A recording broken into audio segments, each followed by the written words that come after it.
talk to you about a concept called winter sowing. I discovered this concept quite by accident last winter. January and February in Kansas do these hard things to my gardening heart, where in the dead middle of winter we'll just have these few days, they're just glorious spring-like weather, and I just get this itch to plant, even though I know I shouldn't for another month and a half or 2 months even. But last year in January it got the best of me, and I just couldn't help myself from throwing a few lettuce seeds out in the garden and covering them with some milk jugs. Well, what happened was, in the nice spring-like few days that we had, they did germinate and they came up and they grew to about 1 inch tall before winter came back. And there they stayed for the next month and a half at 1.5 inches tall. Well, I thought that was kind of a wasted experiment. But come to find out, nothing will really grow in winter. However, I did discover that things can survive in winter. And what happened was, when the real spring came back, the days got longer, the sun was warmer, then those little lettuce plants really took off, and I harvested lettuce about a month earlier than I'd ever harvested before. So I tucked that knowledge into my head and decided that I wanted to expand on that experiment this year. I also did some research and discovered that there are a lot of cool weather crops that do very, very well in a winter sowing method of sowing your seeds.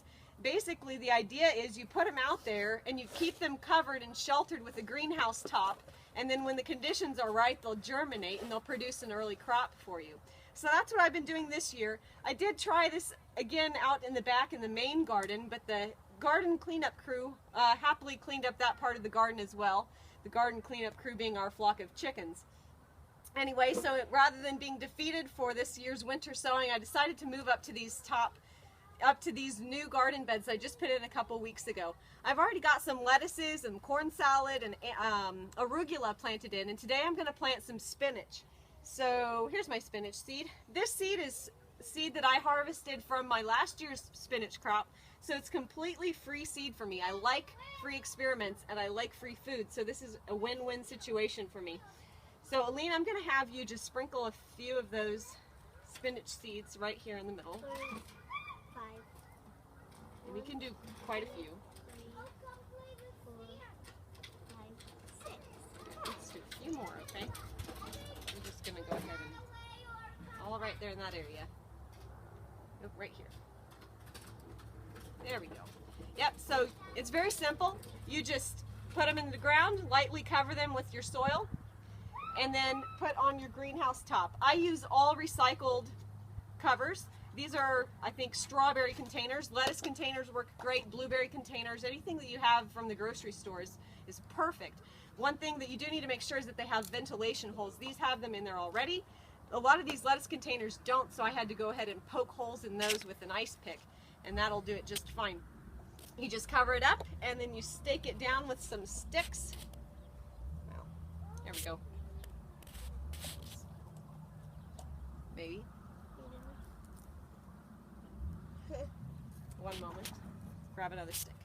Here we go.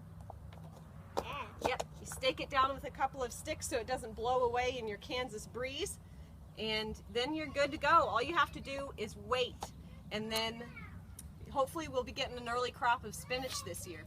If these sort of tips and tricks really intrigue you or someone you know, please like and follow my Facebook page, The Mighty Seed. I love posting things about what's going on in the garden, what you should be doing this time of year. That sort of stuff is exactly what I want to put on there to help you guys get the best bounty out of your garden this year. Another thing that I'm really excited about is I'm starting children's gardening classes in March, and it's geared for pre-K through elementary school children, $5 per class per child, and we're just going to get them in the dirt learning about how food grows and what it takes to make a bountiful garden. So I hope that you'll pass along the word and you will be growing with me later this spring.